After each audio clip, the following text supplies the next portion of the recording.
이제 모처럼 만에 찬양대회 찬양을 하나님께 올리게 돼서 너무 감사하고, 오늘 어버이 주를 지킵니다. 우리 어르신들 영육이 강건하시고 남은 생에 행복한 삶을 살아갈 수 있기를 주님의 이름으로 축복합니다. 어버이 주일이 돌아오면 저도 나이가 들었지만 부모님 생각이 납니다. 자녀된 입장에서 결혼해서 자녀를 낳아서 길러 보면 부모의 심정을 안다고 그러는데, 그 정도 가지고는 부모의 심정을 아는 것이 아니더라고요. 본인이 나이가 들어가 보면 이때도 부모님이 이렇게 하셨구나라고 하는 생각을 새롭게 갖는 그런 부분이 있는 것 같습니다. 오늘 자녀된 입장에서 부모님을 어떻게 섬겨야 될 것인가, 당연한 말씀임에도 불구하고 오늘 다시 한번 상고하면서 우리의 모습을 돌아보는 복된 시간 되기를 주님의 이름으로 축복합니다. 첫 번째는 22절의 말씀을 다 같이 한번 읽어보도록 하겠습니다. 22절 시작. 너를 낳은 아비에게 청종하고 내 늙은 어미를 경히 여기지 말지니라. 아멘. 따라서 합시다. 내 부모에게 청종하라. 청종하라는 말은 듣고 순종하라는 말이거든요. 듣고 따르라 라고 하는 그런 말씀이에요. 청종하는 것은 마땅한 일임에도 불구하고, 그러나 얼마만큼 우리가 청종하고 따르는가를 생각해 보면 오히려 부모의 말씀을 거역하고 자기 고집을 부리면서 살아가는 모습은 아니었는지, 제 자신도 사춘기 때 돌아보면 반항하는 그런 시기가 있었던 것 같습니다. 그래서 하라고 그러면 오히려 하기가 싫어지고, 또 말도 안 듣고 자기 주장대로 자기 고집대로 살았던 지난 날을 생각하게 되는데, 그래도 철이 들었을 때가 언젠가 생각해 보면 고등학교 2학년 3학년 때쯤인데, 철이 들었다는 증거가 무엇이냐면 늘 하지 말라고 그러면 내가 우기고 그 일을 하거나 가지 말라고 하는 곳에 가면 꼭 문제가 발생을 했고 사고가 일어나기도 했습니다. 그래서 깨달은 것이 뭐냐면, 그렇구나, 엄마 말씀 안 듣고 일을 해봐야 되는 게 없구나. 그래서 그때부터 이제는 그런 부모님 말씀을 들어야 되겠다라고 생각하고 생각을 바꿔서 부모의 말씀에 청종하기 시작했던 때가 철이 들었을 때구나. 그래서 그 이후에는 그래도 말씀을 잘 들으려고 노력했던 그런 모습을 보면 다 거역하는 그런 시기도 있지만 청종하는 그런 때도 있었구나 라고 생각하는데, 오늘 우리 학생들이나 어린아이들은 아직 그 말씀의 의미를 다 깨닫지 못하고 무조건 자기를 속박하고 제재하는 것처럼 느껴지기 때문에 청종을 안 할 수가 있을지 모르겠습니다만은, 세월이 지나면 청종하는 때가 분명히 올 줄로 믿습니다. 청종해야 되는 이유를 이렇게 말씀했어요. 우리를 낳아주시고 길러주셨기 때문이고, 누구보다도 우리를 잘 아시고 사랑하시기 때문에 청종을 해야 된다. 근데 더 중요한 단어가 무엇이냐면, 부모는 하나님의 대리자입니다. 대리자라고 하는 말은 우리나라가 미국으로 일본으로 여러 나라로 대사를 파송을 하는데, 대사는 대통령 대리예요. 그렇기 때문에 이 대사는 특별 이런 권한을 가지고 있거든요. 그러니까 우리 부모님들은 우리 하나님께서 파송하신 자녀들을 위한 대리자다. 그래서 하나님을 경외하는 것처럼 부모도 경외하라, 이렇게 용어를 같이 사용한 모습을 보게 됩니다. 까마귀라고 하는 그런 글을 읽어보셨을 겁니다. 어느 날 어린아이가 말을 한참 배울 때입니다. 말 위에 앉아서 까마귀가 우는 소리를 듣고, 아빠 저게 무슨 소리야? 까마귀 소리야. 조금 이따 또 물어봅니다. 아빠 저게 무슨 소리야? 까마귀 소리야. 10번을 물어봐도 10번 똑같이 대답을 해 주었습니다. 세월이 지나서 아버지가 연세가 드시고 치매기가 있어서 마을 위에 앉아가고 까마귀 울음소리를 듣습니다. 아들아, 저게 무슨 소리냐? 까마귀요. 조금 있다가 아버지가 또 물어봅니다. 아버지, 아들아, 저게 무슨 소리냐? 까마귀 소리요. 또다시 한번 3번째 물으니까 까마귀라고 했잖아요. 몇 번 말해야 알아들어요. 소리를 지릅니다. 부모와 자식의 차이가 이런 겁니다. 자식이 100번 물어보면 100번 대답을 해줬습니다.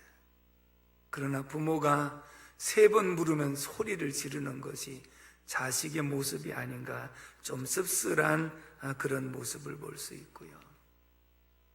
제가 한번 말씀을 드렸습니다마는 2 가정이 있는데 A라고 하는 가정은 B보다는 조금 더 잘 사는 가정이었습니다.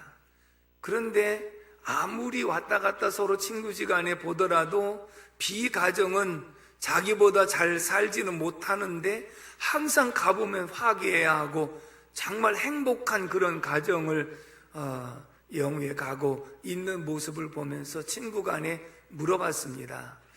아무리 봐도 자네 가정이 우리보다는 잘 사진 못하는데 저렇게 행복하게 살아가는 비결이 무엇인가?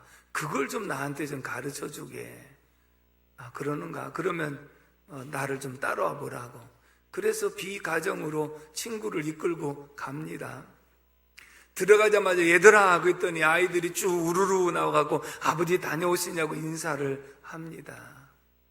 지금부터 저 외양간에 있는 송아지를 저 아랫집 지붕에다가 갖다가 옮겨다 매라 그랬더니 예 아버지. 그러면서 식구들이 다 달려들어가지고 송아지를 아랫집 지붕에다 올리려고 애를 쓰고 있었습니다.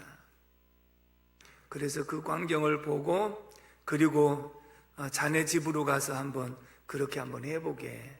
그랬더니 이제 A라고 하는 사람이 자기 집에 가갖고 들어가자마자 얘들아 하고 불렀더니 잘 나와보지도 않습니다.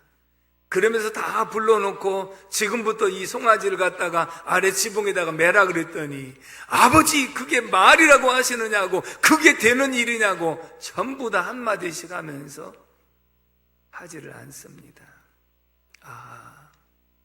행복의 비결이 여기에 있었구나. 다시 말하면 여러분 청종한다고 하는 것은 가정의 질서를 말하는 거예요. 가정의 질서가 세워지면 행복한 줄로 믿습니다. 근데 질서가 무너지면 모두가 선생이고 모두가 잘났고 모두가 한마디씩 해버리면 그 가정에 질서도 없을 뿐만 아니라 행복은 깨어지게 되어 있거든요. 이 나라가 법치주의로 법이라고 하는 것이 있기 때문에 모든 국민들이 법을 잘 질서를 지키고 살면 살기 좋은 세상이 되지만 그 질서를 어기고 무너뜨리기 시작하는 사람이 많으면 결국은 흉흉해서 살기가 어려운 나라가 될 수밖에 없다는 것이죠. 그러므로 하나님께서 부모님을 하나님의 대리자로 세웠으니 그 말씀에 청종하라 라고 말씀을 하고 있는 줄로 믿습니다. 그래서 저희들은 어릴 때 부모님이도 나가서 죽어라 그러면 죽는 신용까지 하면서 자랐던 그런 모습이 그러면 그렇게 살아온 모습이 잘못됐는가? 아닙니다. 돌아보면 그것이 예의와 질서와 이런 예의 범절을 잘 배워서 이 사회에 적응하는데 굉장히 밑거름이 됐던 그런 모습을 볼 수 있고 그런 모습이 오늘 우리의 가정에 화목을 만드는 밑거름이 되어진 줄로 믿습니다. 2번째 22절을 다시 한번 읽겠습니다. 시작. 너를 낳은 아비에게 청종하고 내 늙은 어미를 경히 여기지 말지니라. 아멘. 2번째는 따라서 합시다. 내 부모를 경히 여기지 말라. 여기서 경히 여기지 말라고 하는 이 말은 소홀히 여기지 말라, 함부로 대하지 말라. 내 부모를 경외하라고 표현하신 말씀은 하나님의 대리자로 세웠으니 하나님 섬기듯이 섬겨야 된다. 부모가 연세가 드셨고 힘이 없다고 그래서 소홀하게 생각하고 경히 여기면 하나님을 경히 여기는 것과 같다. 그렇게 표현합니다. 부모가 젊고 능력 있고 경제력이 있으면 자녀가 부모를 경히 여기지는 않습니다. 그러나 부모가 나이가 많이 드시고 외모로나 언어로나 경제적 능력으로나 범사에 젊었을 때와 같이 아니하게 되면 자녀들이 그 부모를 더 공경하려고 하는 마음을 가져야 마땅한 것임에도 불구하고 이제는 힘없고 경제력이 없다고 해서 부모를 소홀하게 여길 수 있는 소지가 분명히 있다는 것입니다. 그럴 때 결단코 부모를 무시하거나 부모에게 함부로 대하는 일이 있어서는 안 된다. 왜냐하면 부모님이 왜 병들고 그리고 경제적으로 힘이 없고 그렇게 무능해지셨는가라고 생각하면 자녀들을 낳아서 기르시고 교육시키시고 시집장가까지 보내느라고 모든 것 주고도 다 더하여 주고 이제는 모든 것이 남는 것은 늙고 병들고 빚만 남고 있는 것이 부모님의 모습이라고 생각하면 자녀들을 기르시고 시집장가까지 보내시느라고 최선을 다했던 그 모습이 오늘 부모님의 현실이 아닌가 그렇게 생각하잖아요.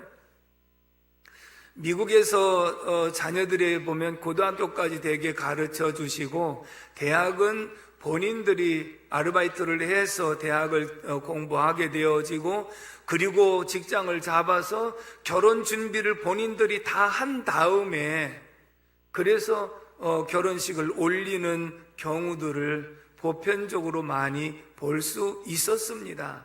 그러나 우리는 아이들을 교육시키는 것도 대학을 가든지 대학원을 가든지 다 뒷바라지 해주고 그 다음에 또 시집장가 가는 것까지도 다 뒷바라지 하고 그것도 부족하니까 빚까지 내가지고 시집장가를 보내고 그것으로 끝난 것이 아니라 시집장가 가도 또 날마다 와서 도와달라고 그러면 있는 거 없는 거 다 주고 나니 이제는 어르신들이 병들고 힘없고 경제력도 없는 이런 모습이 되어졌는데 만약에 이런 은혜를 알지 못하고 나이 드신 부모님을 만약에 소홀하게 경히 여긴다고 한다면 어찌 자식된 그런 모습이라고 볼 수 있겠는가? 그렇지 않다.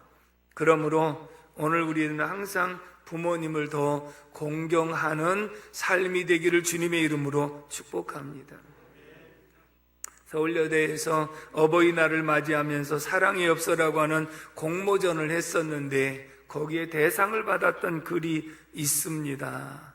나에게 티끌 하나 주지 않은 거린들이 내게 손을 내밀면 불쌍하다고 생각했습니다. 거지들이 와서 도와달라고 손을 내밀면 참 안 됐다, 불쌍하다는 생각을 했습니다.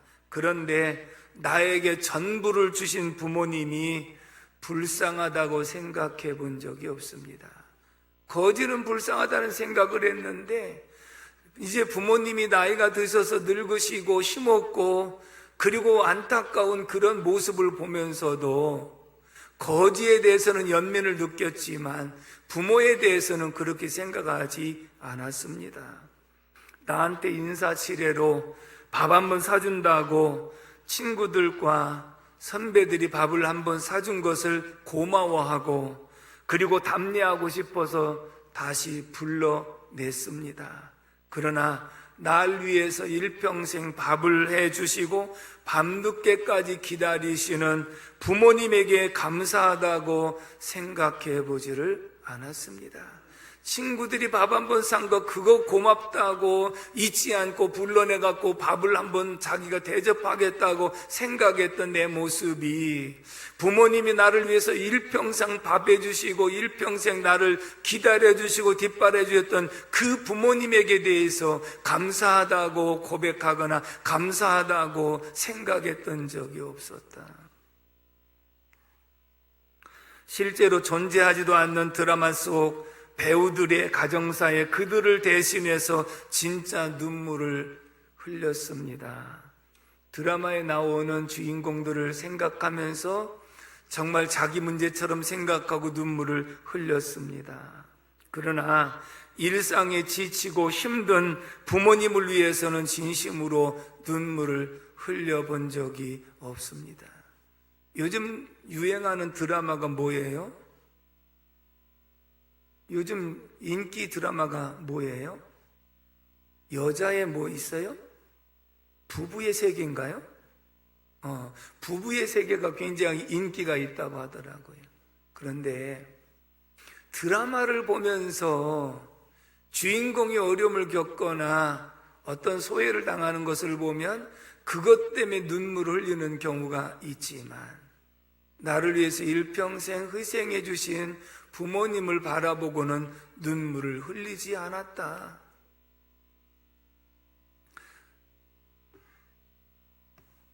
골방에 누워 아픈 부모님 걱정을 제대로 해본 적이 없습니다.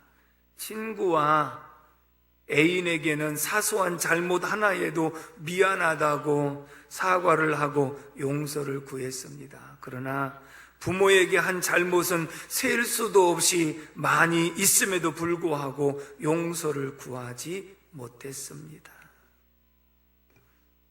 사랑하는 부모님, 감사합니다, 죄송합니다, 사랑합니다, 이런 단어가 그렇게 힘이 들어서 못했는지요? 같이 한번 따라서 해봅시다. 부모님, 감사합니다, 죄송합니다, 사랑합니다. 나를 낳아서 길러주신 거 감사합니다. 잘못한 것이 많음에도 불구하고 용서를 구하지 못한 것이 죄송합니다. 누구보다도 나를 사랑해 주셨던 그 부모님을 저도 사랑합니다. 이런 고백이 있어야 될 줄로 믿습니다. 며칠 전에 신문에 났습니다. 노원구 중계동에 50대 후반 59살 된 아들과 80이 넘으신 노모와 함께 생활을 했었는데, 그 아들이 동네에서 안 좋은 소문이 굉장히 난 것은 약한 사람들을 때리는 일이었습니다. 그런데 주변에서도 여러 번 본 것이 그 80세 넘으신 노모를 수시로 폭행을 한 그런 사실이 알려져 있었거든요. 하루는 요양보호사가 그 집을 방문했는데 문을 열어주지 않습니다. 안에 인기척이 있는 것 같은데 문을 열어주지 않아서 경찰에 신고하고 문을 열고 들어갔더니 할머니가 누워있는데 얼굴과 온몸에 피멍이 들었습니다. 굉장히 누가 봐도 한눈에 많이 맞은 겁니다. 그래서 괴로워서 고통 가운데 있어가지고 병원에 옮기게 됐는데, 경찰이랑 요양보호사랑 물어봅니다. 이게 어떻게 된 것이냐고. 아들이 그런 거 아니냐고. 절대로 아니라고. 아들이 그런 거 아니라고. 왜냐하면 아들이 그랬다고 하면 아들이 처벌받을 것을 두려워해서. 그렇게 맞으면서도 아들을 두둔하려고, 아들이 그렇지 않다고 끝내 입을 열지를 않으셨는데, 병원에 옮겨지고 20일 가까이 치료를 받으시다가 끝내 숨을 거두게 되셨습니다. 결국은 나중에 그 사망의 원인이 폐렴이라고 하는 것이 밝혀졌지만, 이 구타한 흔적이 상해 혐의로 그 아들을 구속영장을 청구해서 구속되었다는 그런 기사였거든요. 여러분, 부모님은 자기가 희생을 당하고 자기가 마저 죽어가는 한이 있더라도 자식에게는 해를 입히지 않으려고 하는 것이, 이게 바로 어머니의 심정이라는 거예요. 이렇게까지 자신을 희생하시면서까지 자식들을 사랑하고 계시는 부모님에 대해서 연세가 드셨고 늙고 힘없다고 그래서 그렇게 경히 여긴다고 한다면 어찌 사람이라고 말할 수 있겠는가? 어머니는 그래도 되는 줄 알았습니다 하는 글을 소개한 적이 있습니다. 하루 종일 밭에서 죽어라 힘들게 일해도 어머니는 그래도 되는 줄 알았습니다. 찬밥 한 덩어리로 부뚜막에 앉아서 대충 점심을 때워도 어머니는 그래도 되는 줄 알았습니다. 나는 배부르다 생각이 없다. 식구들 다 먹이고 굶어도 어머니는 그래도 되는 줄 알았습니다. 저도 어렸을 때 어머니가 동네에 잔치집이 있든지 어디 다녀오시면 꼭 무엇을 싸갖고 오셔요. 떡이라든지 먹을 것을 싸갖고 오셔서 우리들에게 내놓으시고 먹으라고 말씀을 하셨는데, 그때 어머니가 하신 말씀이 나는 많이 먹었다, 그러니까 너희들 많이 먹어라, 이렇게 말씀하시던 기억이 나거든요. 근데 어렸을 때 생각은 어머니는 밖에서 많이 드시고 오셨으니까 안 드셔도 되는 줄로 생각을 했지만, 돌아보면 자식 생각 때문에 제대로 잡수시지도 못하고 그거 잡수실 것을 모아가지고 갖고 오셔서 자식들에게 내어주셨던 분이 바로 어머니이신 줄로 믿습니다. 발뒤꿈치가 다 헤어져 갈라져도 어머니는 그래도 되는 줄 알았습니다. 손톱이 깎을 수조차 없고 달아 문드러져도 어머니는 그래도 되는 줄 알았습니다. 저는 아버지가 시장에 갔다 오실 때마다 종종 오징어를 요만큼 한쪽, 어떤 때는 많이 갖고 올 때는 반쪽, 어떤 때는 다리 하나 갖고 오셔갖고 주실 때, 그때는 정말 맛있게 먹었으면서 속으로 이왕이면 갖고 오시려면 하나를 갖고 오시지 왜 이 조그만 거 갖고 오셔갖고 그러는가라고 생각을 했는데, 아마 누가 주신 거 잡수시고 싶어도 그걸 주머니에다 넣었다가 저희들 갖다 주신 분이 아버지셨구나, 그런 생각을 나중에서 깨달은 거예요. 아버지가 어디서 많이 잡수셔갖고 배불러갖고 더 이상 먹을 수 없어서 남겨갖고 오신 것이 아니라, 그거 하나라도 드시고 싶지만 그도 집에 가면 기다리는 자식이 있는 생각을 함으로 그걸 두었다가 갖고 오셨던 아버지. 그래서 이렇게 어버이 주일이 돌아오면 새록새록 생각나는 것을 통해서 부모님의 사랑을 다시 한번 생각하게 하는 그런 계기가 되기도 합니다.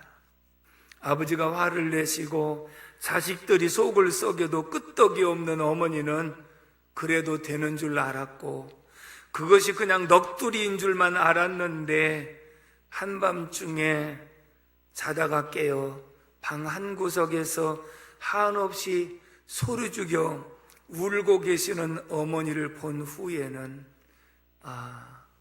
어머니는 그러면 안 된다는 것을 알았습니다. 오늘 우리의 어머니는 주변에 연세 드신 모든 분들이 우리의 어머니의 모습이 아니겠습니까? 사람들에게 살아오면서 무엇이 가장 후회되느냐고 물었을 때, 살아계실 때 부모님에게 효도하지 못한 것이 가장 큰 회한으로 남는다는 고백을 했다고 합니다. 왜냐하면 내가 부모의 사랑을 깨닫고 효도하려고 돌아보니 부모는 세상에 계시지 않았기 때문입니다.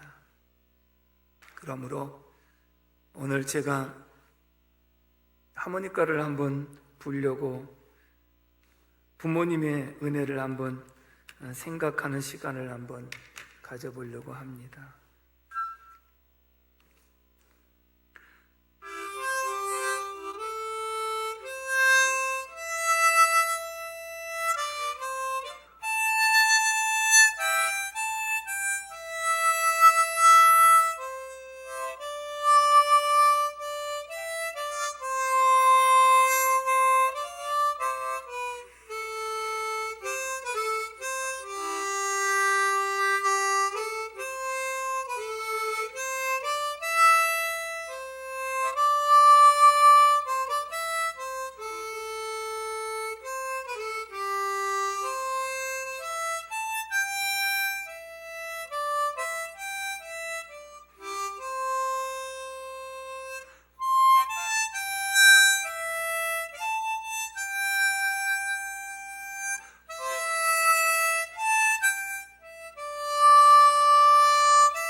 나이가 들어가면 부모님 생각이 더 나더라고요. 그래서 오늘도 이 말씀을 준비하면서 부모님을 생각을 많이 했고, 잘 해드린다고 했지만 돌아보면 항상 후회가 있게 마련이라고 하는 것을 생각할 때, 부모님이 살아계신 분들은 살아계실 때 더 잘 섬기는 저와 여러분들이 되시기를 바랍니다. 마지막에 세 번째 25절을 한번 읽도록 하겠습니다. 25절 말씀 시작. 내 부모를 즐겁게 하며 너를 낳은 어미를 기쁘게 하라. 아멘. 따라서 합시다. 내 부모를 기쁘게 해드리라. 부모님을 기쁘게 해드리는 것은 부모님의 은혜를 잊지 말고 기억하는 것인데, 기억한다는 말씀은 부모님을 자주 찾아뵙고, 그리고 전화도 자주 드리고 대화의 시간도 많이 가질 수 있는 그것이 부모님의 은혜를 기억하는 것이다. 연세가 드시면 대화의 상대가 없어져서 굉장히 대화를 하고 싶어 하고, 혼자 계시다 보니까 스킨십이 없어서 만나면 손도 잡아드리고 안마도 해드리고, 그리고 말씀을 많이 들어드리는 이러한 모습도 부모님을 기쁘시게 하는 것 중에 하나다. 또 한 가지는 부모님의 필요를 채워드리는 것이다.